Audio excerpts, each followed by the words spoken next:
le secrétaire général de l'OTAN, Jens Stoltenberg, a appelé à lever l'interdiction d'utiliser des armes fournies par l'Occident en Ukraine pour frapper des cibles en Russie dans une interview publiée par The Economist le 24 mai.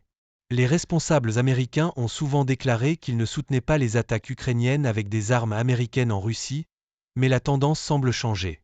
Il est temps que les alliés réfléchissent à lever certaines restrictions sur l'utilisation des armes fournies à l'Ukraine, a déclaré Stoltenberg. Refuser à l'Ukraine la possibilité d'utiliser ces armes contre des cibles militaires légitimes en Russie rend sa défense très difficile. Des législateurs américains, comme le président de la Chambre des représentants Mike Johnson et le représentant Michael McCaul, ont également critiqué la politique actuelle des États-Unis. Après une visite à Kiev, le secrétaire d'État Antony Blinken s'est également montré plus ouvert à cette idée. Stoltenberg a souligné qu'il était conscient des risques d'escalade et que l'objectif était de prévenir un affrontement direct entre la Russie et l'OTAN en Europe. Pour cette raison, Stoltenberg a réitéré que l'OTAN n'enverra pas de troupes terrestres en Ukraine. Cette question a provoqué des débats après que le président français Emmanuel Macron a déclaré en février qu'il ne rejetait pas la possibilité de déployer des troupes occidentales en Ukraine.